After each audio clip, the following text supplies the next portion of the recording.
तिथे तुळजाभवानी मंदिराच्या जीर्णोद्धारावरून धाराशिवमध्ये राजकारण तापलंय।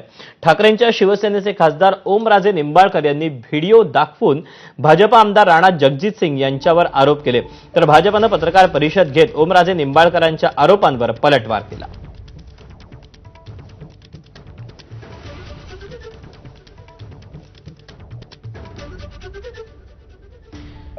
तेव्हा तुळजाभवानी मंदिराचा जीर्णोद्धार होतो आहे। गेल्या काही दिवसांपासून हा मुद्दा देखील राज्यामध्ये चर्चेला जातो आणि अशातच आता यावरून देखील मोठं राजकारण पेटलेलं तापलेलं सध्या पाहायला मिळतंय।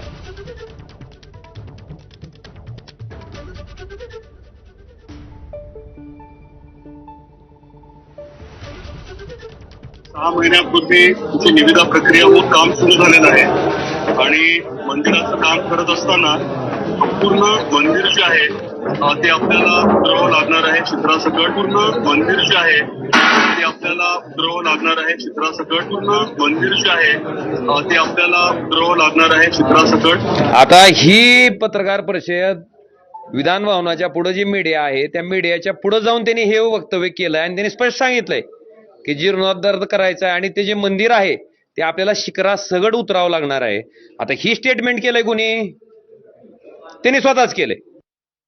राज्य पुरातन विभागाचा जीर्णोद्धारच्या बाबतीत मंदिराच्या बाबतीत जो अहवाल प्राप्त झाला होता आणि त्या अहवालानंतर काय केलं पाहिजे त्या अहवालाच्या अनुषंगाने राणा जगजित पाटलांनी एक आपली भूमिका व्यक्त केली होती। त्यामध्ये स्पष्ट सांगितलंय की पुरातन खात्याच्या अहवालानुसार हे मंदिर कळसहित खाली करावं लागणार आहे, परंतु आम्ही भारतीय पुरातन खात्याकडे जाऊ आणि त्यांचा आणि महाराष्ट्रातला राज्य पुरातन आयोगाचा दोन्हीचा अहवाल आम्ही महाराष्ट्र सरकारकडे सादर करू आणि त्याच्यानंतर जे काय करायचं ते महाराष्ट्र सरकार निर्णय घेईल। परंतु जे अर्धवट व्हिडिओ दाखवून जी बदनामीचं षडयंत्र केलंय त्याचा निषेध करण्यासाठी आम्ही आज पत्रकार परिषदेच्या माध्यमातून खासदार आणि आमदाराचा निषेध केला।